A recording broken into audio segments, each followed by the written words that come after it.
What are the cars that have been built in the UK but not sold in the UK? Because there are a handful. In fact, you even went to ChapGTP, and it's the angriest I've ever seen you. You know, this is the problem with AI, isn't it? And you did take it out on me a little bit. I did. You got very irate. Yes.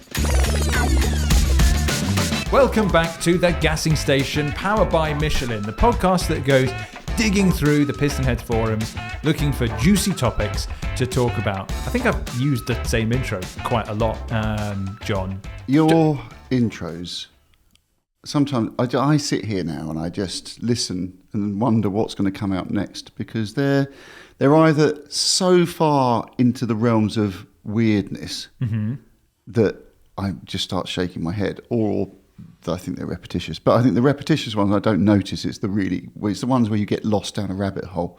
Those are probably the ones I should really do more of. For those of you who don't know, that voice is of my co-host, John Howell. I'm Cam Tate. And I've already had a go at him. Yeah, exactly. And we're like 30 seconds in. God, we got that sorted pretty quickly. I looked at my watch as if I had one on, but I don't. Believe it or not, this is a car podcast. So, John, what have you been driving this week? Well, Cam, I've been driving several things. Okay. So, Good start. I've driven my Skoda Superb. Okay. We hear quite a lot about your Skoda Superb, so if it's not been driven into a ditch, we'll move it on. If you haven't cried. Yeah, but I drove it all the way to Wales. I haven't used it for ages. They're designed to go for semi-long distances, so that's fine. Yes. And then I got to Wales. Good. And then I've been driving my tractor. Oh, which is quite a car journalisty thing to do.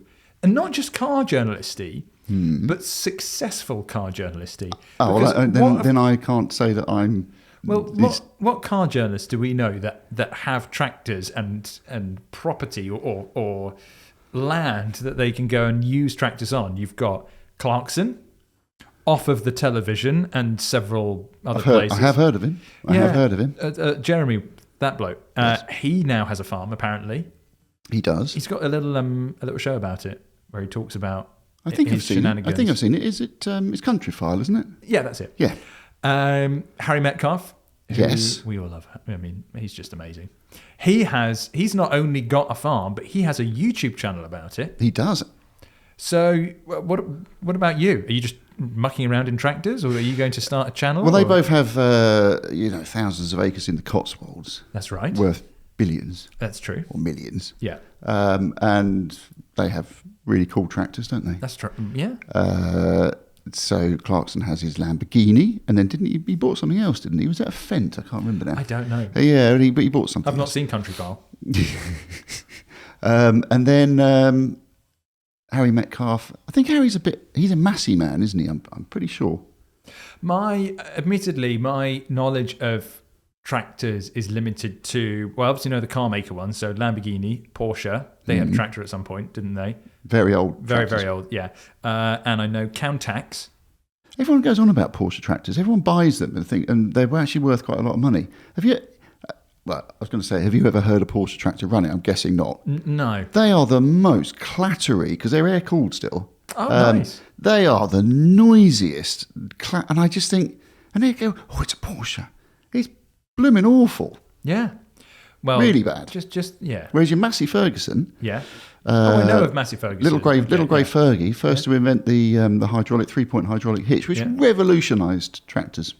Okay, yeah. Around the world, still the same thing to use today. Brilliant. And I've got a little Massey Ferguson. Oh, do you? Yeah. Oh, very nice.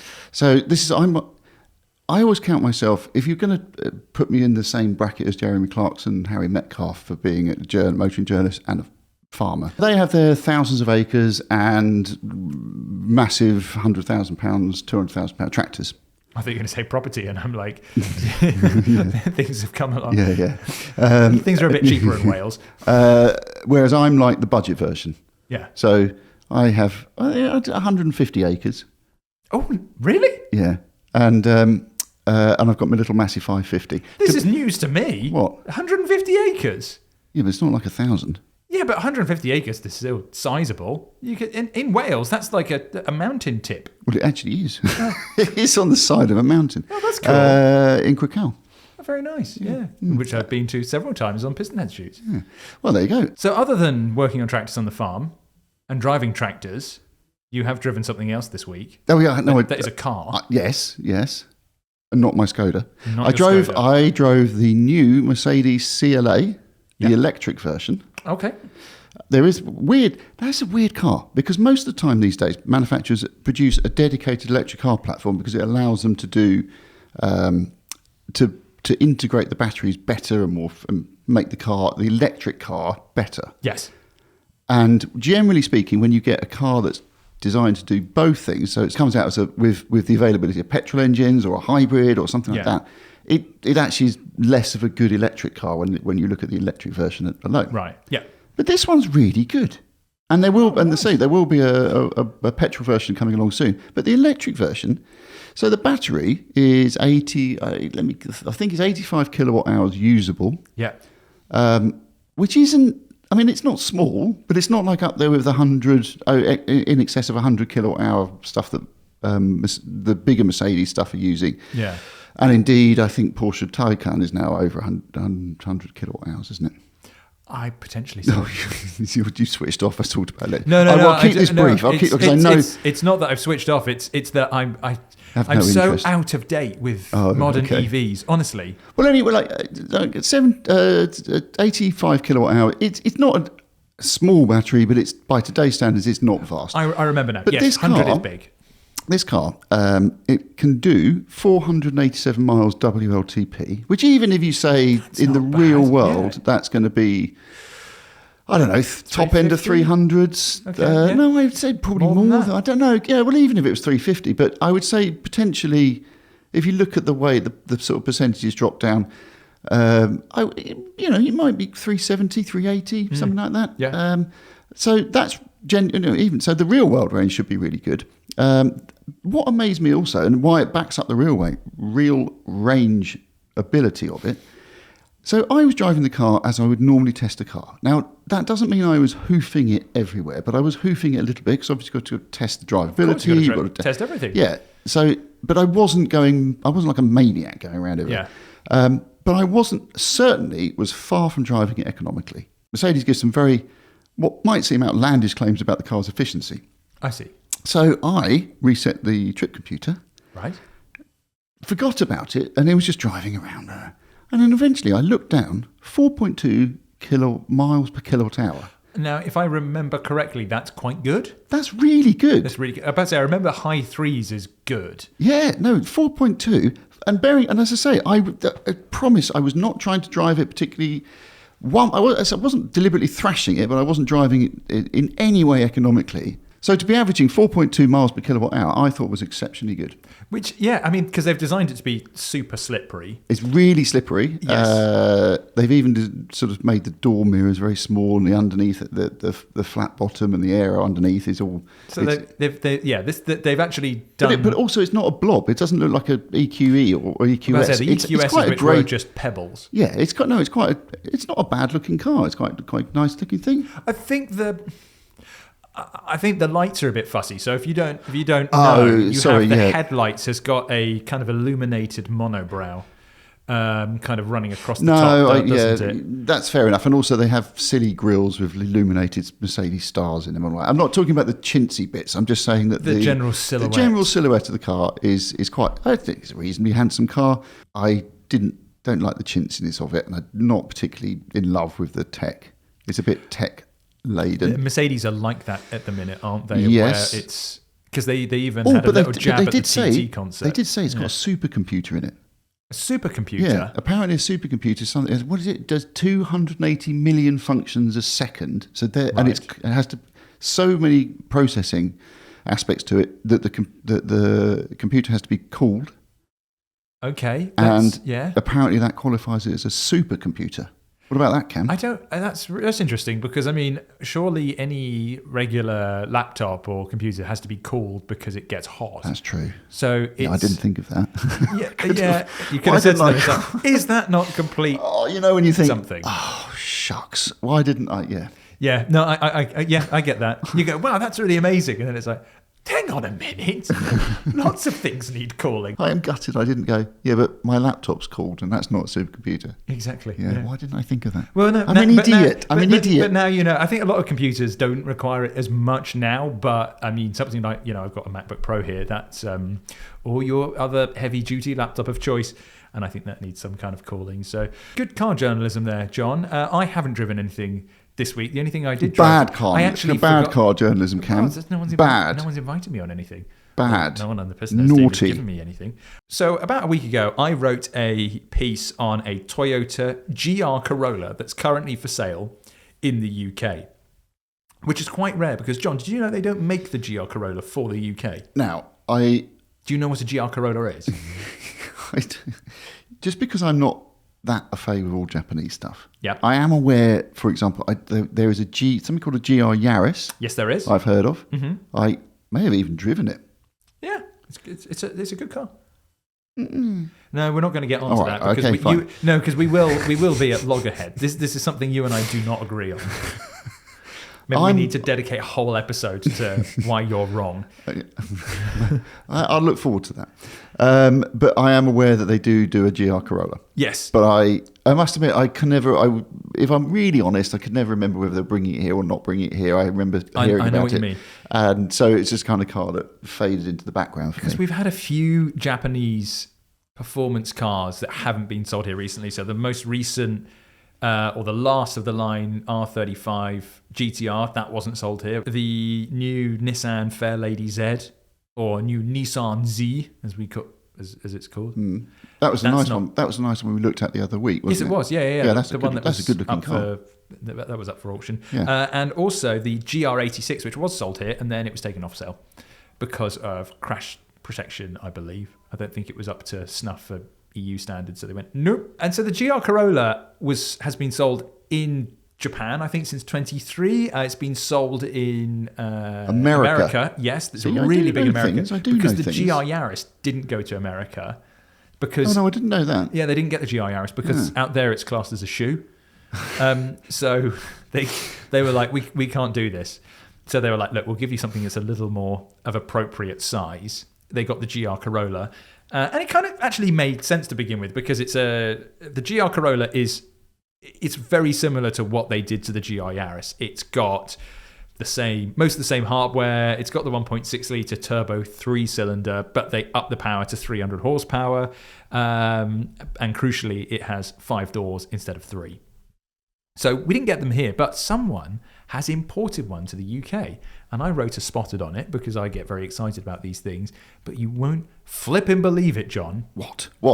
I just noticed it as we were going to start this podcast. One's coming up for auction on PistonHeads Auctions. So not the same one? No, they're both white. Yes, okay. There's another one that's become available. So this is an interesting thing. Well, I suppose, so there was one sold before. It was on the classifieds, yeah. Because how do you... that may have answered my question, but I was thinking, if there's one on auction, in the auction, yes, on auction... yes. Yeah. How would somebody know what to bid for it? Because if it's not sold over here and you don't really have a kind of feel for the market, because there isn't really a market, that would be quite a tough one. Yeah, it's true, but that's kind of why cars go to auction, I think, is because sometimes if there's we do see a few JDM stuff that comes through the auctions, and sometimes it's the speciality stuff of where you don't know what the value is going to be. So you can kind of get a rough estimate. So we have consigners at PH auctions of where they'll kind of do research. They've got they're far cleverer than I am, and they've got loads of data to go off of where they'll go, this is kind of what we think your reserve should be. So there's kind of a rough ballpark figure there, but it's only really when it goes to auction that you know where that's going to land. It could get way above reserve, or it could hit reserve, quite comfortably. So yeah, that's kind of how it works. And something like a GR Corolla is actually really built really well for something like auctions because they're not sold here. How do you really know what its value is? Would you want one? Do you like them? Oh yeah, I do. I do like them because one of the problems I had with the GR Yaris is I remember getting getting one just after the UK launch. So I as we said in the last podcast, I fell in love with it on the first drive, and then I got one back in for a longer test drive a few months later, and I took some of my colleagues out at the time, and they were sat in the back, and we literally went 5 minutes up the road to go and get something from a petrol station, and they were properly sick. Well, not actually sick, but they felt really horrifically car sick, and they just did not want to go back. They were almost tempted to walk. It was so bad. Because the GR Yaris in the back is just, it's pointless. Is it also because the ride quality is not that good? In the back, it's terrible, clearly. Well, maybe when you're three well, up. also that has no rear seat space. Oh, it's got no rear seat space whatsoever. Because obviously it's a cut and shut Yaris. Yeah. And so what you could have is an expensive Yaris with no space at all and a tiny boot. Yeah. Or you could go and buy a Porsche Boxster. Yes. Or Cayman, which actually would fit. A Cayman would fit more stuff. Here. I see what you're doing here. You're holding the bait up. Well, you're trying to bait me into getting all defensive. This is like a Max Verstappen versus, I was going to say Lewis Hamilton fanboy, which I am. But I mean, things have moved on a little bit since then, really, haven't they? Was it a Lando Norris fanboy? You know hot hatches. Yeah. You know how the genesis of the hot hatch was all about having a performance car. Yes. With practicality. So was it not also affordability as well? Oh, well, yeah, and affordability. The GR Yaris was sort of neither, but yeah. So we've gone to the point now where we're recommending a hot hatch that has no rear seat space and no boot. Or very little boot. He says calmly while trying to lower his blood pressure that the GR Yaris was more of a all-wheel drive sports car, sort of masquerading as a hot hatch. The hot hatches, I'm just trying to think now. If I was going to buy a hot hatch, would I want something with a low driving position, or something with a kind of really like a driving position where the seat's on almost like stilts? Would I? I wonder what I would if you went want. out and bought a GR Yaris now, you would have a really good driving position. In a Civic Type R. Yeah, those things. The things where the front axle's kind of all over the place when it's a little bit greasy, right? Was it the FLN5 or whatever it was? The FL5 is the current one. What was the one before FK8. that? And the one before? FK2? Oh, the FK... Yeah, the FK2. I think that's and everyone moaned about how high the driving position was in that. Right, yeah. And then the next two versions much lower. Yeah. And then that came out, and everyone was like, "Oh, don't worry about the driving position in that. It's fine." GR Yaris, it's great. But sitting up high. But they lowered it again for the facelift. Well, they did, but that was after everyone said it was brilliant on the first one. Yeah. All the stuff that this is my argument. When I said that I didn't say the original car was bad. I just said I don't think it's as good as people are saying it is. And I do remember Ian Litchfield saying, I'm going to sell a lot, or I do sell a lot of handling packs of this, because as soon as I drove it, I knew a lot needed sorting. And then you look at everything I said that was wrong with that car at the beginning, while everyone else in the motor journalism world was saying it was absolutely brilliant. Absolutely brilliant. Yes. The next generation came out, and I would say to a letter, they changed everything from the driving position to the ride to the body control. The ride was worse. What, than the new one? Yes. Because they made it so much stiffer. Was the body control better? Yeah, it was better body control, but it was a lot firmer and a lot more like a Civic. It was a lot more like a Civic Type R, and that's what you want. The whole point. But the Civic Type R, the Civic Type R, the Civic Type R is fantastic. The last generation, this is important. The last generation and the current generation of the Civic Type R are two of the best riding cars you can get. They are. So forget hot hatches. Just front-wheel drive hot hatches. They are incredible. We don't need to include the word hot hatch in that. They are two of the best riding cars. Yeah, I'll give it that. Yeah. Yeah. So to say that's a firm car is. But the what was great about the first GR Yaris before that's why I've not driven a Litchfield Yaris, but I'm aware of what was done to the suspension, and I knew as soon as I read about it, I was like, but that takes the whole point away of a GR Yaris anyway. The whole point of a GR Yaris is that it is a little softer. It flows it breathes with the road, whereas a Civic Type R is a lot. They're not really even comparable cars. They're two extremely different things. One's an all-wheel drive. I like to think of it as a as an all-wheel drive sports car that happens to have 2 seats in the back, whereas a Civic Type R is the pinnacle of the front-wheel drive hot hatch. It's a brilliant car. Civic Type R is superb. Is brilliant. I see why. They're 2 Japanese cars. Yeah. They're 2 hot hatches. They're 2. I do get it. I mean, it's not, and they're not a million miles apart in price. Yeah. Well, certainly not when the original version came Yeah. out. That's all I just got. That's why my hackles rise when people talk about it. It's not because I'm being just deliberately contrary.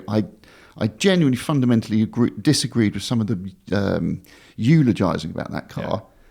And No, I get that. somebody going subjectively, I like it. I remember Colin Goodwin going, I haven't had as much fun in a car for ages. I really like the way it drove down the road. I was like, fair play, Colin. That's it, yeah. Yeah. And just for the record, if you didn't listen to the last podcast, I formed the opinion by myself during COVID, and then I went running up to my now colleague Nick Cackett going, is this as good as I think it is? Because it's freaking amazing. What you can draw comparisons with... And Cackett went, yes, it's really pretty good, mate. Yeah. He said, it's pretty good, mate, verbatim. So what you can compare to a Civic Type R, though, is a GR Corolla, which, as of right now, there's only going to be a handful in the UK, one of which is up for auction on PH auctions. It's got 9,725 miles, has come from Japan. It's in white. But did you know, John? No, I didn't, Cam. Well, I've not said it, but maybe you don't. Well, that's why I don't know. They're going to be building the GR Corolla in the UK. Well, there we So go. it came out a couple of years ago, and they are finally going to be moving GR Corolla production to the UK. The only thing is... From Japan. From Japan, yes, that's correct.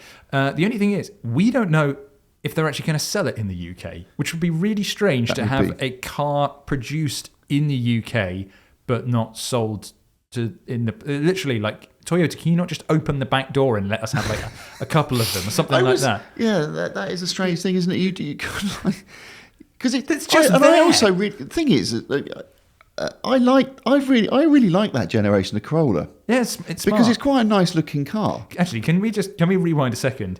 To like any generation of Corolla, or to call it good looking, is quite something. Yeah. So I mean, yeah. Toyota has worked worked really hard on turning its epically dreary cars into actually being quite and I think it desirable. might be working. All my life, I've grown up with Toyota Corollas being the least desirable, like the bottom rung of desirability, just dependability, and the kind of thing that when you get to 85, it's going to be your last car. It will see you out, and you go, I'm going to throw it all in. I don't care anymore. Bring on the hush puppies. Bring on the Toyota Corolla. Yes, and the Parkinol. That's it. And maybe at some point the Stennis stairlift. That's it. It's very much look. We are not everybody is into cars, and if you aren't, it's fine, and there's no problem admitting I just don't care and buying a Corolla, and that's exactly what it was. And so to see what they've done and create this thing, which is astonishing. So yes, they are going to be building it in the UK. It's, as far as we know, they're not going to sell it here yet, and we don't really know why. We don't know if it's anything to do with emissions, don't know if it's anything to do with crash protection. Toyota's never come out and said it. It'd be surprising if it's to do with emissions or crash protection, because it's got the same body as the car that's sold as a here, GR, and the same as a Corolla, same body as a Corolla, and the same it's just an engine with the wick turned up. But I think the new is it the GR whole of Yaris is it anywhere in Europe or just here? No. Nowhere in Europe. Maybe that is emissions. Maybe. Or they just don't want it stepping on the toes of the GR Yaris. But again, this one has 5 doors and you can fit people in the back without them being sick. But I read a formerly of this parish, Mike Duff. Yes. And he said that he reckoned it was good enough, and it was distinct enough to be not treading on the toes. Agreed. And I think I read that too. And I think he's right, But it did make me wonder, John, what are the cars that have been built in the UK but not sold in the UK? Because there are a handful. In fact, you even went to ChapGTP, and it's the angriest I've ever seen you. This is the problem with AI, isn't it? You did take it out on me a little bit. I did.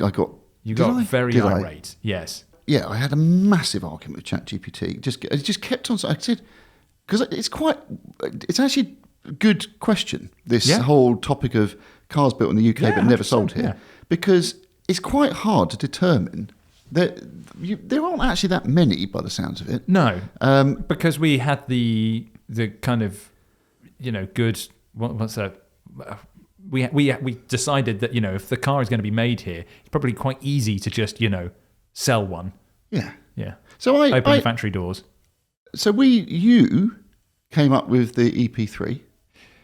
Yes. The Civic Type R EP3, which is. I'll quickly explain that. So in Swindon, when they were building the Civic in Swindon, the EP3, so the one from the early 2000s, there was, I think that's the most distinct difference has been with a UK and a JDM spec car, other than the JDM only Civic Saloon that they did in the late noughties. So the EP3 that they sold in Japan was available in championship white, so it's that kind of very, very slight creamy white. It had a limited slip differential. It had more power, so it had 215 horsepower instead of 200. And it was also stiffer all around. So they actually just made the whole shell a lot beefier. And they went, no, we're not going to sell that in the UK. We're going to sell it in Japan only. So the one that we had in the UK, you could get it in red, grey, and black. I think those were the only three colours. We couldn't get the championship white, and we couldn't get all the nice other bits with it. And it was built right here, and in a car that you could. There was no reason why they wouldn't sell it in the UK, other than they just wanted to have the special version to Japan all for itself. But wasn't the first Civic Type R? So the first Civic Type R. That's a good point. Actually, my claim that it was the biggest difference. The first Civic Type R, the EK9, they didn't sell in the UK either. And was that built here? Or was that built in Not Japan? Not that I'm aware of. I think that was built in Japan. Right, okay, fair enough. Do you know what? I'm getting slightly confused then, because I may owe ChapGPT an apology. Because in my head, I was thinking the first Civic Type, because I remembered it. You couldn't buy the first Civic Type R. Yeah. And I assumed that was built in the UK. It was built in Suzuka, Japan. Right, okay. I may. There's nothing worse than when you've had a real go at something. Yeah, or somebody, and then you go, oh dear. Actually, yeah. So I've got confused. So I told ChatGPT, I said, along the lines of the Honda Civic Type R EP3 that wasn't sold in the UK, and was built here and sold abroad, can you tell me some other cars along similar lines? And it kept on coming up, going, well, first of all, it would say the EP3. I'm like, well, I just told you that. Yeah. And why are you telling me the thing that I've just used that's a really good example of a car that's I know. Yeah. That's why. Well, it turns out it wasn't, because it was not a distinct. It was a variant. Yes. Yeah. So then it starts going on about mini Pacemans, export only variant to export to North America, but they sold it in this country. And I kept on saying, and then it went the Land Rover Defender export version. I said, but they make it in the UK. And they kept on saying, you stupid thing. You stupid machine. Don't call me a machine. I'm a human. I'm a living, breathing person. So it took your example of an EP3 and then went, you were like, which is a variant, and then gave you some variants that you then had I got really cross at. And it went, no, but then it did, it said, look, my Land Rover Defender federal spec US car example was wrong. The UK got those models as well, so they don't qualify. Even things like the Mini Paceman US export. The UK had similar Minis, so unless a variant is truly distinct, that doesn't count. The Honda Civic Type R EP3 JDM is a good example, though. It's distinct, UK built, and genuinely not sold here. So to be fair, it's got a point, because there was distinct differences mechanically between the UK and the JDM spec, whereas the others, I don't know what it was. Was it trim? Was it whatever? Yeah. But also, I kept on saying to it, right, just forget the issue, forget the Paceman, and forget the Defender. Yeah. Forget anything that was just had a federal spec, because that's different. Yeah. Well, it's not different, as it. And he went, yeah, no, totally agreed. Yeah, no, I see your point. Gonna, and I said, think hard this time. And I watched it thinking, doing all its kind of like, you can see what it's doing. I'm doing this now. I'm going to think this. John will be really cross if I don't do that. So I'm not going to do that. Have a go at it. It's like, I'm actually really scared. He really shouted at me. He used capital letters like Donald Trump the last time. And I did use capital letters several times. And bolding things. and then eventually just came back and just, and it said, and I won't use the same examples. I won't do that. And they just used the same examples. And I said, we're going around in circles here. And he even went, we're in a loop here, aren't we? I'm like, yes, you stupid thing. Why are you telling me what I already know? We or you, ChatGPT? So basically, I've just been wound up and made insane. I witnessed a lot of it. Yes. And did you see me, John Cleese style, whipping my laptop? Yeah, exactly. With a tree branch? You went outside and got a tree You branch. stupid thing. How I've told you. I did all that. Yeah? Yeah, I did all of that. But eventually, after it was trying to wind me up all this time, it kowtowed. Is that the right word? Kowtowed? I think that's What right, does that isn't mean? it? To subservient, yeah. I was right. It kowtowed. Yeah. Yeah, that's a good word. Good, yeah. I dragged that up from my memory. And Amazing. I don't You judge. always make me... I come up with words of... No, wait, and hang on. I didn't know this word. I think that you're good with the English language. No, but I'm not that great. But the thing is, you look at you. I go because I have no confidence about my memory. Yes. So basically, I say kowtowed, and I look to you to say, oh yeah, I see the look on his face. Yeah, that's the right word. And then I just look at this thing as like, does that word even exist? What is that word? It's also, I've got very expressive and quite large eyebrows. You have which do make it. If I'm not really kind of clued up on what's going on, it can just instantly switch to hatred and anger. It's not really. I'm just curious. Yeah. So what did it come up with? So he kowtowed, and it came up with the Triumph TR8. Now I thought to myself, hang on a minute, they were selling TR8s in this country. I've seen those advertised. These are the wedges, aren't they? They are the proper wedges. Yeah. So the TR7, the wedge, and then the TR8 version, the version with the Rover V8 engine in it. But it turns out, and because you had a look at this as well, didn't you? Yeah. And it turns out that they were never sold in the UK. Never officially sold. in Yes. the UK. So this was I'm guessing, were they US spec cars? Because they're very tall and massive sidewalls and quite bumpery. Very bumpery. Yeah. So they were left-hand drive only. However, they produced a small number of right-hand drive cars, which in true BL fashion somehow made it out into the world. And see, they did what Toyota should do, is they just left the back of the factory open and just went, well, if you want one, just drop me a tenner or something like that, and you can take it. But yeah, so there was a handful of prototypes that sold in right-hand drive, and I think a few people converted the left-hand drive versions to right-hand drive for some reason. But yes, a British car, no less, made for the export markets. It was meant to be sold in the UK, but I think BL just gave up. They just forgot about it. They forgot about it. No, 10 years later. We've got a Triumph over here. Have we? Yeah. Oh, I've been really? using it as a doorstop. It would be a very good doorstop Would, for a very big door. A big door, yeah. Like the ones at Bicester that used to hold blimps and stuff. It's like, oh yeah, this is a Triumph TR8. Did they used to put blimps in there? I don't know. No. I think it's but it is massive, isn't it? So so the other one that I found, and AI says that they did sell this in the UK, but I think they didn't. It's a long wheelbase Jaguar XJ Super V8. And I believe these were export only. So a lot of them went to Japan. Hang on. X350. I didn't know. Oh. So this is the first aluminium body just before they introduced the facelift. Oh, I was just about to get all smug because that's from I thought you were talking about X308. And I was like, oh, I've got you. I'm going to do the geek here from X350. That was sort of my era because I was still just about selling a few of those. I quite like the pre-facelifts, particularly in the portfolio guys. If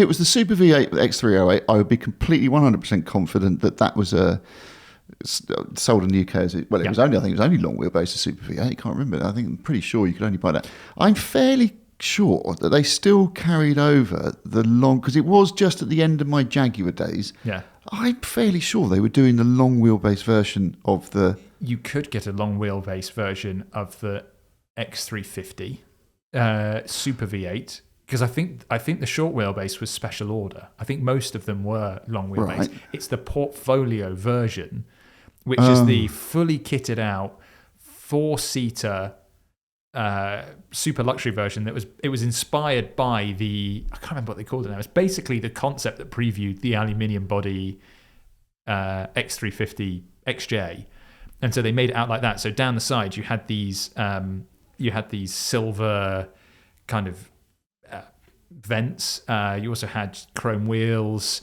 It basically was all kitted out to be like this concept car. We had a version of it for the XJR, but I don't think we had the Super V8, which was the long wheelbase luxury version. I'd be amazed if they didn't do that. Well, unless they hadn't sold enough Daimler Super V8s from the old days. There were a few trim levels of the XJ that I don't believe were sold in the UK. I think were sold in... Because I've seen some really beautiful, like midnight blue interiors of X350s and X351s. Oh, wait, was it? No, it's not X351. It's X358. That was the facelift, I think. Anyway, that generation, basically, there was some trim levels that didn't come to the UK. One of them was the Portfolio. It's really flipping cool. And someone can correct me if I'm wrong. But from what I've seen, I think it was export only. There was some car built in Australia, made in the UK and sent to Australia that was radically different. And looking on ChapGPT, I think it might have been the Marina because, and I think, does this qualify? Because the thing is, the Marina that they had out there, which I still think was built in the UK, had a different grille, different dashboard, different seats, and a different range of engines, including a straight six. Yeah. So, but the back end still looked the same. So does that's more than just it hasn't got that trim level. That's near enough a whole new car. Pretty much, yeah, exactly. Kind of like the TR8 really, of where it is a distinct body. It's just beyond that. Most of the stuff that was made here was logically sold on. Will the GR Corolla be added to that list? I guess we shall find out. Fingers crossed it stays in the UK, but if not, there is, if you want one now, one coming up for auction on PistonHeads Auctions. And if you're lucky, there may be a Morris Marini coming up anytime soon as well. Yeah, exactly. Yeah. With the 6-cylinder engine. Before we move on, annual service 2026 tickets are available. I'll leave a link to this down in the description and also on the PistonHeads homepage. But if you go to pistonheads.com/events/annual-service, you can go and get your tickets right there. It will be on the 8th of August back at Bicester Motion, and it's going to be bigger and better than ever. And I can't wait to do it again because it's always like my favourite event of the year. Not that I'm biased or anything. Right, topic 2. We've been doing quite a lot of high-end stuff recently, and now I'm going to flip things all the way over to the more affordable side of the spectrum. This one comes courtesy of Alex225, who says, I'm in the process of sorting my 2 Saabs out to sell and consolidate into one car. I wonder if that's combining 2 Saabs and making them into one car, one mighty Saab. The back end of a Saab 900 and the front end of a, 9.3 Aero. Yeah. My daily car is a Saab 9.3 convertible. It's a matte TTID, so it goes really well. What? But What? A TTID? Convertible? Yeah. I don't. My Saab knowledge is diabolical. He's already got a convertible? Yes. Oh, okay. Yeah, but he's looking for a convertible. Well, we're going to get onto that in a minute. So it goes really well, but as I'm looking to sell my V6 as well, I fancy replacing the convertible with something else. Running costs / fuel aren't really an issue, so I'd be happy with a petrol and love a V8. I've looked at Merc CLK, BMW 6 Series ETC, but I'm open to something a bit left field. I'd prefer to stick with a convertible as me and the kids love the roof down on a nice day, but I need 4 seats as I foolishly have 3 children. Ha ha ha ha. Oh, poor kids. John, there's a car that I know you've got that Pickle Rick has actually suggested, which is a Lexus SC. So would you like to start off with that? Well, I've got this completely wrong. You know when you turn up to an exam and you realise you've not done all you revised completely the wrong part of the course, and the exam is on the other half. I still have it with my career, turning up to an event and realising I'm like, oh, this will be a Ferrari event, and go, oh, hang on a minute, this is Vauxhall. That's quite bad. Was it so you were disappointed? I was something. Yeah. Okay, so I didn't realise that he already had a Saab convertible. I thought he had two different Saabs, and he wanted a convertible. Yeah. And and I didn't realise he was after a V8. Well, he said he would love a V8. Yeah, but we are talking about something of where the budget is £5,000. Yeah. Getting a V8 for 5k and doing it well is going to be quite tricky. Okay, so I've just focused on getting the most stylish convertibles you can possibly buy. Well, I think that kind of is in line with, if you love Saabs, I mean, he's got two of them, then that's kind of in line with it, really. Isn't so I've focused on just looks above all else. Fair enough. And kind of an image, just generally image, but looks and image combined. So road presence. Yeah. So my first offering is a 2008 Mitsubishi Colt. Look at that.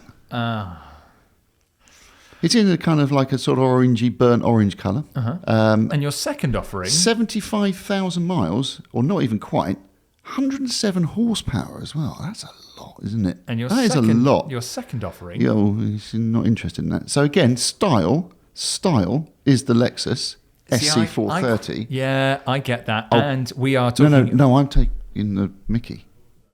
But this is a V8. This is probably the only way you can get into a usable V8. Oh, no. For this price. No, if I'd known about V8, I would have gone for an XK8. True. Yeah. Yeah. So, but this is a Lexus V8. It's not a good-looking car, though, is it? I can't believe I brought this up as... Look, this has totally ruined my joke. Look, my next car was a blooming Peugeot 307cc. That was a rally car. They were a WRC car in 2004. No, this is not fair. It's the most hideous car in the world. And it was meant to be me going, oh, look, I've got another one. You getting really cross with me. You're doing such a good job here, John. What's next?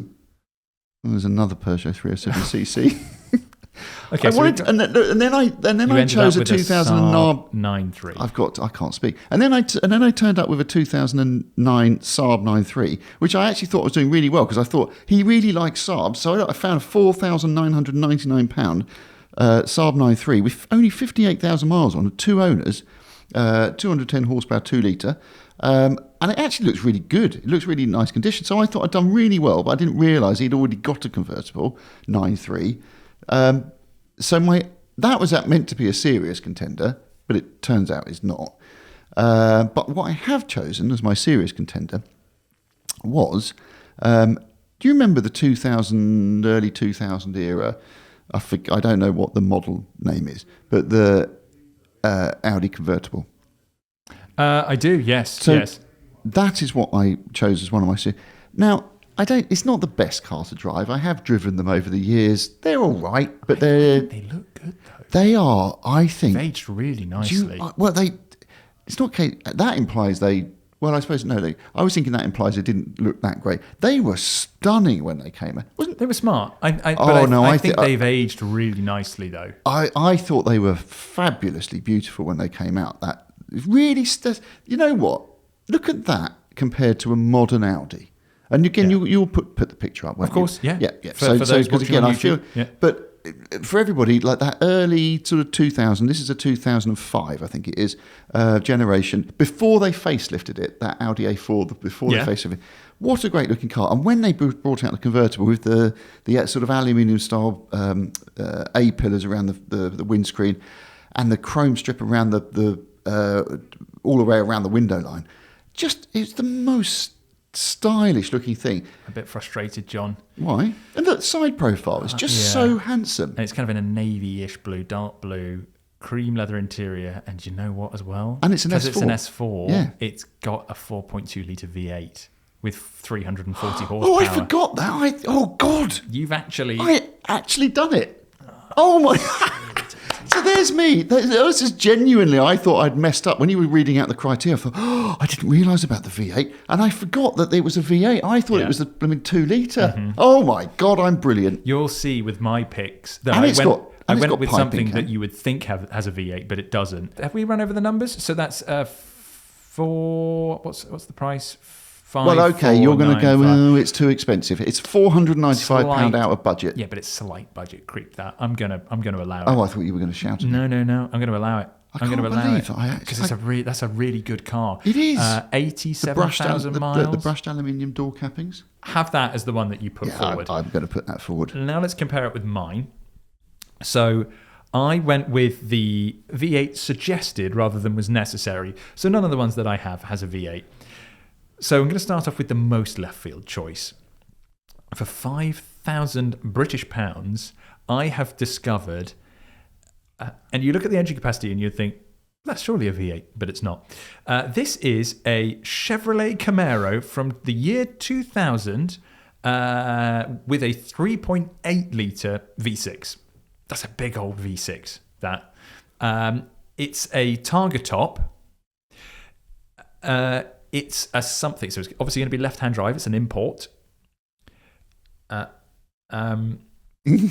haven't said anything, and you're running out of steam with your own idea. I feel like that. Do you know when they say in job interviews, it's kind of like when there's silence, you shouldn't fill it. I realise that that's what I'm doing, and the hole is so deep right now. Yeah, and it's it's got an engine, and look, it's got a windscreen, and it's convertible, but it has a.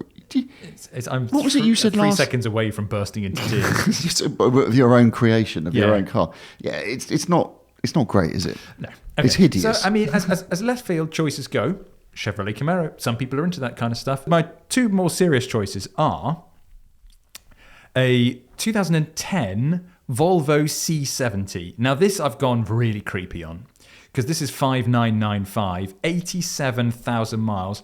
It does, however, have full service history, including a cam belt change. It's got sat nav, it's got Bluetooth, it's got parking assist, and even has a 6-month warranty plan along with it. So it's a nice. Show me the whole. It's maroon. Is there a side proof? There's a side profile. There you go. Without its roof on. It's got 4 seats. That's a nice looking car. It's not as nice as my Audi. It's second fiddle to my Audi, Yeah. but that is a good looking car. The only thing is that they're clearly into Swede machines. Yes. And so I'm like, Swedish? Yeah, but and could 2.5 litre inline 5 turbo engine. Nice. So not a V8, but a characterful engine nonetheless. But you said that he's into Swedish things. Yes. That there is an issue here because I don't know what the you got Holden Yes. and Ford Yes. and the two never the twain shall meet. Yeah. In fact, if the twain do meet, you need to get out of there because there's going to be a fight. There is. There's going to be a riot, and it's the same with like Ford and GM in America. Could you imagine if Ford and Vauxhall had a similar thing here? Like, you've got a Fiesta, I've got a Corsa, you get out. Well, the British would be sort of like taking their bowler hats off and whacking people. Yes, with truncheons. Yeah. I said thwacking, by the way. Yes, you did. Yeah. Thwacking. So you're saying because they've owned a Saab, they shouldn't therefore have a Volvo? Well, I don't know. I've never heard of it, but there could be that kind of like Swedish rivalry between Saab and Volvo. Do you not think? That makes sense, doesn't it? Well, if that is the case, then I have you covered, John Howell, for something in budget. It is a E93 BMW 3 Series 325i SE with a 3 litre straight 6. So you've got Can't argue with the 3 litre straight BMW 6. straight 6 power. I mean, we've said before, we are straight 6 appreciators here. And the seller of this car has also installed the 1M style wheels on it, which, I mean, I think they improve pretty much everything. I think it would be up to you if that's your cup of tea on here. But, yeah, I think these are... I thought the E90 Generation 3 Series was a bit off as the saloon, but in the coupe and the convertible, look, I think it looks really, really, really good. Really, really smart looking thing. This one's in dark grey, black leather interior, 81,000 miles for $995. Not my favourite 3 Series convertible. No. Because it's got the hard top. Yeah. So that's all I'm saying. So good, yeah, you like a because good yours has got engine, the soft top. good engine. I'm not really. I mean, apart from the 307cc and the Colt, I'm not really into metal hard tops. I see. Yeah. Yeah. I understand that. I understand that, which is why you've gone soft top. So that's actually quite a good little comparison. I feel like we've landed on two really good little rivals here. The V8 S4 versus my straight 6 3 Series. Mine has a hard top roof. Yours has a soft top roof. both German, both rivals. And only one winner. Only one winner. And it's mine, isn't it? I'm not saying anything because I'm going to hand this over. I'm going to hand this over to listeners. Weirdly, and I do say that was, in my brain fog, I didn't remember it was actually the V8 because it's so long since you've had a V8 S4, isn't it? It's like exactly, yeah. That I just was, 2 litre, but that's, it's okay, still a 2 litre, it's fine. I genuinely didn't know it was a V8 until you went, oh, that's also a V8. So by complete accident, I've chosen the prettiest car. I've chosen, the prettiest, the most elegant, stylish convertible of the era, I think. Well, certainly the sort of 4-seater stuff. And with a V8. Also, the only generation of, or the only modern generation of an A4 that didn't come with an RS4. That was the most powerful version you could get. Because that's the B6. There you go. So, if you prefer John's pick, and annoyingly, I would say, can't blame you, let us know. Again, I'm going to put an article about this on the PistonHeads homepage. You can either let us know in the comments, or I'll even leave a vote if you're listening to this on Spotify, or just jump into the thread. Again, the link will be in that post. Jump into the thread. Say which car you prefer or submit your own. That would be just absolutely wonderful. Also, while I've got you, we are running a promotion with Michelin. You can get up to £100 off a new set of Michelin tyres. Just head to pistonheads.com/Michelin, plug your car details in and see how much, those are car details, not card details, and see how much you could save on a fresh set of Michelin rubber. It'll be somewhere between some money and £100. John, let's round this podcast off, mainly because there are people outside that are desperate to kick us out of this room. I've gone digging for something a little bit more lighthearted, and this post was done by a username I don't think I can repeat on podcasts. Oh, why? What is it? Just have a look at my screen. Ooh. No, you can say that. No. Oh, come on, that's... No, that's... Oh, it's not... Well... It's a bit anti-Christian. I tell you what I can say... is what they've posted on PistonHeads. And that is, few things split opinion as much as the widely held UK opinion that a car is knackered by the time it hits 100,000 miles. So to disprove the theory, what's the highest mileage car you've owned? My own efforts are poor. I took a 205 GTI from 45,000 to 136,000. How's that poor? It's quite good. It had its quirks, but was mostly reliable. Also bought a Zara Picasso 2 litre on 140,000 and took it to just over 160,000. Sold it to a local guy 5 years ago and still see him driving it about. So go on then. Let's hear, in brackets, read them. So Andy Late says he's had a Peugeot 205 and went from 0 to 180,000 miles. He then had another Peugeot 205 and went from 0 to 300,000 miles. And here's the name again, Toyota Corolla, 0 to 339,000 miles. Andy, where are you going? I don't think I've covered that many miles in my lifetime. That's incredible. Royo Banan says, I've taken my BMW 3355 from 41,000 to 156,000 and it's still going strong. Hope to make it to 200k. Yes, let's celebrate high mileage cars. I love this. You'll like this one. 215,000 miles on an Octavia VRS Mark 1, which I sold to a guy from the Czech Republic to take it back there. I don't like all Skodas. Yes, you do. I know. My Vauxhall Omega 3.2 MV6 has 232,000 miles on the clock. I've used it 4 years and it had 163,000 on the clock. 4 years, and that's a substantial amount of mileage. That's from Pit Pony. All in, I want to see if I can get it to 300,000. Good, that's a good target. John, have you had a Mega Mile car? And if so, did you buy it Mega Mile or did you take it there? I can't compete with any of that. Do you know what? That's quite serious. Weirdly, when I was in Wales last week, we went down the pub, and my friend Damien is Polish. Yeah. And we were talking about stuff, and he'd just been back to Poland, and he said, I don't know why we got into the subject, but it's like pub talk.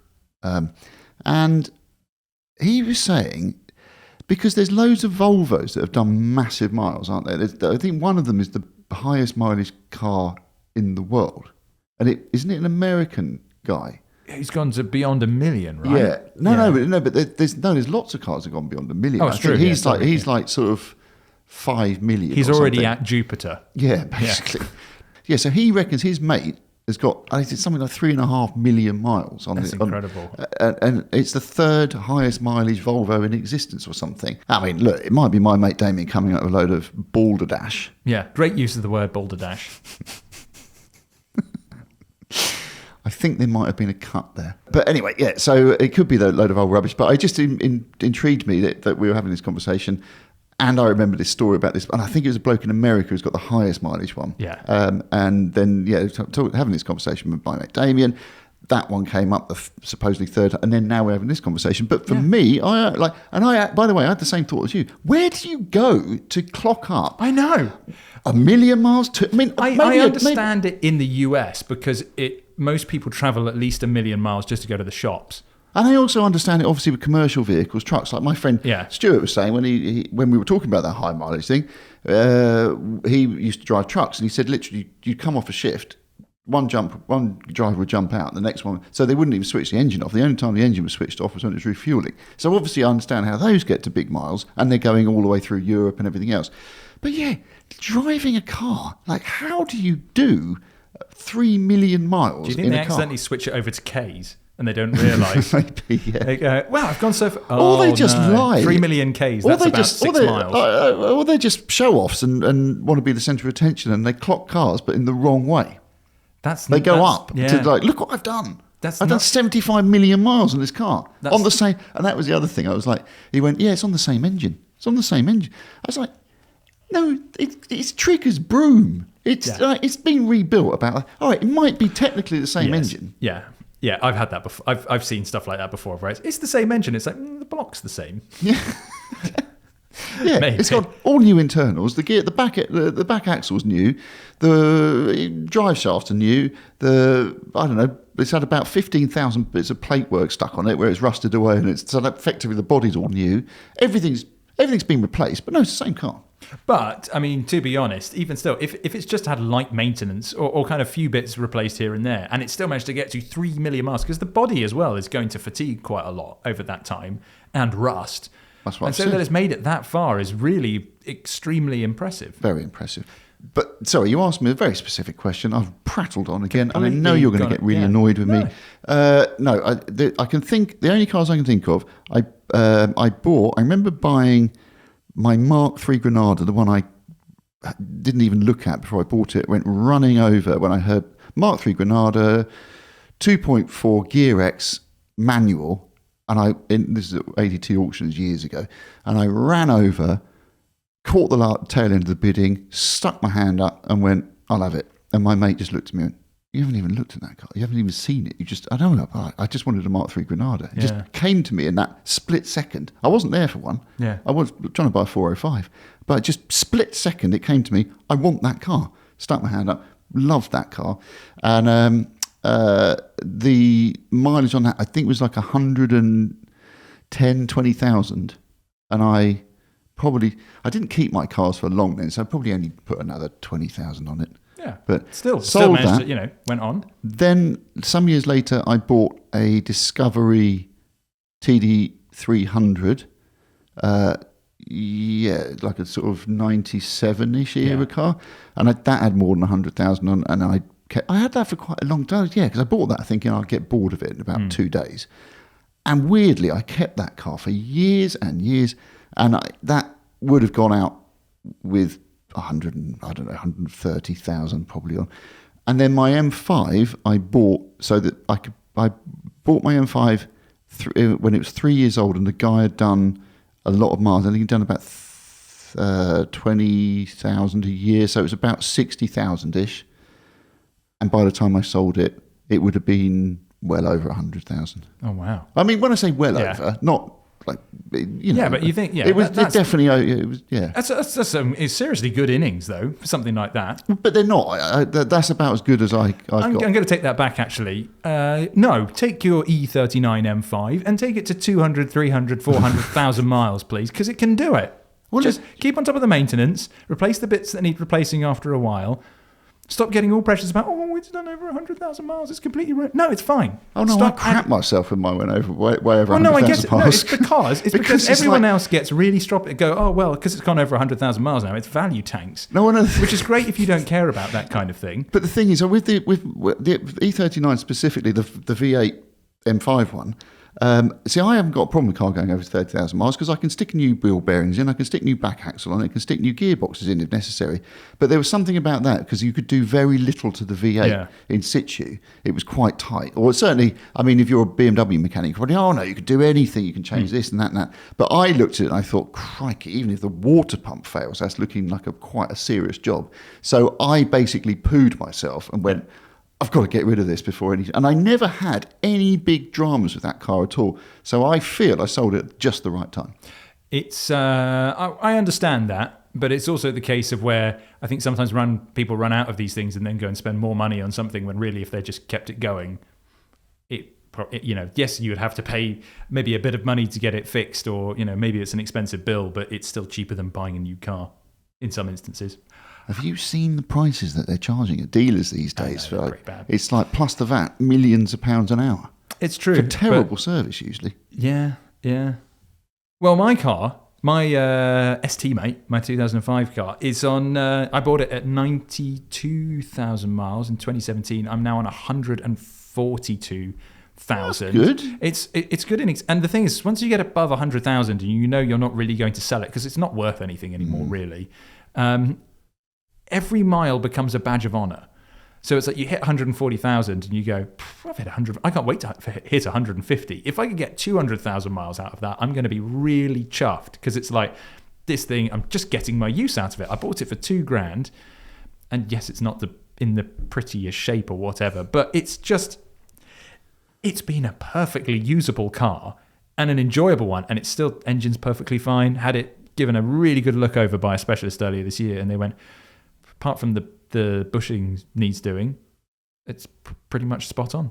It's fantastic. Very good. Yeah. So I'm really chuffed, and that's very much why I like this idea of I got lucky that car had been kept in pretty good nick, and so I've been able to keep it in good nick from then on. I know some people really don't do that, and when it does get to north of 100,000, it gets a bit rubbish. But if you can find a car that's been looked after and it's high mileage, just take over. It's going to be a lot cheaper than buying one that's lower mileage, and you get loads of enjoyment out of it, and then just treat every mile as a badge of honor. Go, yes, I finally got that far in it. Do you think, do people still get excited about 100? Like, look, it's ticking over to 100,000 miles. Do you think people still get excited about that? Depends on the car. If maybe some people get excited, but I think an awful lot of people also, there's a dread that oh no, it's just dropped 10k in value now because I've gone. Or it's a Toyota Prius, and people are thinking, I've done 100,000 miles of my life in this car.